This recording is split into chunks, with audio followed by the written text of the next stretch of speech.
कांग्रेस ने राम मंदिर बनवाया है और उत्तर प्रदेश में ठाकुरों को अपराध करने की छूट है। आइए हम नेताओं। कांग्रेस के शासनकाल में मुसलमानों के साथ जो हुआ वो अल्लाह न करे अब दोबारा इस मुल्क में हो। मतलब कांग्रेस ने भी मुसलमानों पर जुल्म किया है। जुल्म की इंतहा। मोदी तो कुछ भी नहीं है, 1% भी नहीं है। योगी तो ½ % भी नहीं है। 47 के बाद सरकार बनी 1949। 23 दिसंबर 1949 को एक तारीखी बाबरी मस्जिद जो 500 साल पुरानी मस्जिद थी उसको कांग्रेस के प्रधानमंत्री जवाहरलाल नेहरू और कांग्रेस के मुख्यमंत्री गोविंद बल्लभ पंत ने मिलकर उसमें मूर्ति रखवाई। आपको लगता है नेहरू का स्टेटमेंट याद नहीं है? नेहरू ने रखवाया। नेहरू ने कहा था मुझे आप गोविंद बल्लभ पंत को डांटते हुए कि मुझे यूपी जाने में ऐसा लगता है मैं विदेश आ गया हूँ। गोविंद बल्लभ पंत को अगर डांट ही रहे थे तो जो विरोध वहाँ कांग्रेस का नेता जो अयोध्या का था वो विरोध कर रहा था, उसका टिकट कट गया और वहां एक साधु संत को देवरिया से उठा के लाके कांग्रेस ने टिकट दिया जो राम मंदिर बनवाना चाहते थे। मतलब कांग्रेस राम मंदिर बनवाना चाहती थी। कांग्रेस ने उस मस्जिद में पहले तो मूर्ति घुसवाया, ताला लगवाया, ताला लगा दिया, कोई बात नहीं है। उस केस को हाईलाइट किया। उस टाइम में ना अखबार था, ना मीडिया थी, ना सोशल मीडिया थी, ना टीवी था और ना किसी के पास कुछ था ही नहीं। कांग्रेस ने घर घर गांव गांव तक पहुंचाया और राम मंदिर की एक फौज खड़ी की। कांग्रेस सत्ता में थी ना। आज मोदी पर आप आरोप लगाते हैं कि मोदी जो चाहता वो करता, मोनू मानेसर को भी बचा रहा है ना खट्टर। तो कांग्रेस चाहती तो उस वक्त बहुत कुछ बचा सकती थी कि नहीं।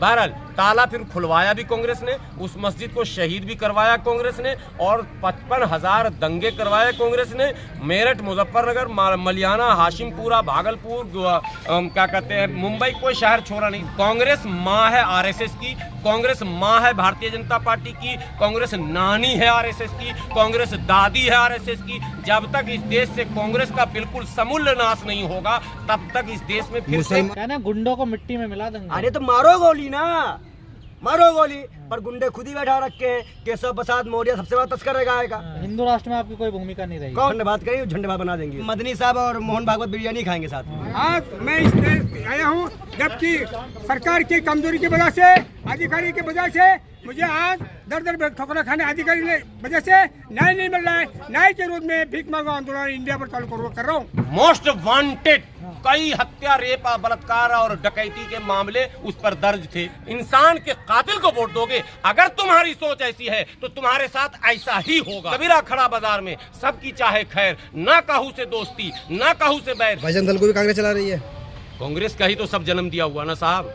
आज हम जो यहाँ खड़े हैं सब कांग्रेस की तो देन है। अरे मोहन भागवत का पंडितों ने जाति बनाई है, ब्राह्मणों ने नहीं। मोहन भागवत में ही पाले हैं पंडित ने।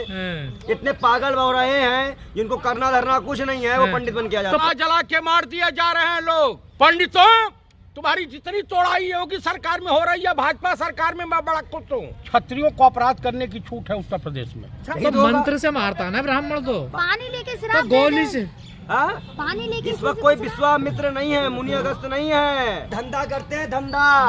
आपके मंदिरों में धंधा होने लगा है। उत्तर प्रदेश के ब्राह्मणों को, दलितों को, ओबीसी वालों को जितना ये सरकार पैरों तले रोज रही है, इनके अधिकारी रोज रहे हैं, उतने अच्छा लग रहा है।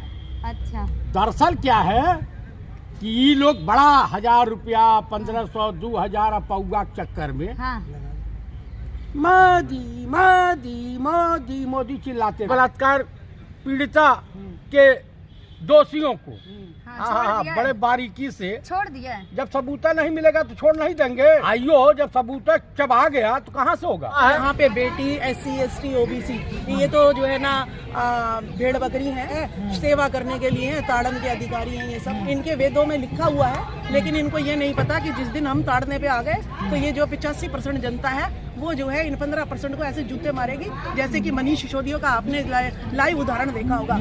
हाथरस में 4 आरोपियों में से 3 को बरी कर दिया है। देखिए जांच हुई है, जांच में कोर्ट ने फैसला दिया है, याचिका लेके सुप्रीम कोर्ट जाए और चारों को फांसी मिले। आज हाथरस कांड या बिल्किस बानो की अपराधियों को भी छोड़ दिया गया और उनको तिलक लगाया गया। देश की राजधानी में जहां निर्भया कांड होता है, दिल्ली कैंट का जो कांड होता है, छोटी सी बच्ची को अर्धजलीय अवस्था में जो है पाया जाता है, और अब हाथरस कांड देखिए, जो मीडिया में पूरे देश में जो कांड बिल्कुल प्रचलित हो चुके हर बच्चा जानता है, उस पर भी अगर हमें न्याय नहीं मिल रहा तो वो गाँव में रहने वाली या जो है पिछड़े इलाकों में रहने वाली महिलाओं के साथ जाने कितने बलात्कार होते होंगे, कितनी निर्मम हत्याएं होती होंगी, लेकिन उनका केस तो कोर्ट में भी नहीं पहुंचता होगा। अपराधी कोई भी हो, किसी बिरादरी का हो, उसके साथ भेदभाव नहीं होना चाहिए। जैसे हाथरस की दलित बेटी की पीड़ित जो है उसके आरोपियों के साथ हुआ, वो ठाकुर साहब लोग थे इसीलिए छोड़ दिए गए हैं क्या? क्षत्रियों को अपराध करने की छूट है उत्तर प्रदेश में। ये भारत के मुसलमान अपने दिमाग से निकाल दें कि भाजपा जो है मुस्लिम विरोधी है। अब मैं बोलूंगा तो आप कहेंगे कि आप मोदी सपोर्टर हैं। ये भी एक मानसिकता बनाई गई। अगर कांग्रेस का विरोध करो तो मोदी समर्थक बन जाओ, अगर आम आदमी का विरोध करो तो मोदी समर्थक बन जाओ। नहीं, अब मैं आपको 2-3 उदाहरण दूंगा। कांग्रेस के शासनकाल में मुसलमानों के साथ जो हुआ वो अल्लाह न करे अब दोबारा इस मुल्क में हो। मतलब कांग्रेस ने भी मुसलमानों पर जुल्म किया है। जुल्म की इंतहा। मोदी तो कुछ भी नहीं है, 1% भी नहीं है। योगी तो आधा % भी नहीं है। देश के मुसलमान कांग्रेस के साथ है। अरे सुनिए ना मुसलमान, यही तो रोना हमारा। देश के मुसलमान तो शराबी के साथ है, जो शराब एक पर एक फ्री करता है। देश का मुसलमान तो खुद जहन्नम की तरफ बढ़ रहा। देश के मुसलमान को ये नहीं समझ में आ रहा कि जो शराब जबरदस्ती पिलवा रहा केजरीवाल सिर्फ लाठी अभी तक नहीं उठाया, वो लाठी भी उठा लेगा कि अगर नहीं पिएगा शराब तो 2 लाठी मारूंगा। यही तो कह रहा, एक पर एक फ्री, होम डिलीवरी ना देना। मुसलमान खुलकर केजरीवाल के साथ है इस जुर्म में। जो गुनाह हो रहा है, जो झूम बराबर झूम शराबी, मुसलमान भी उसमें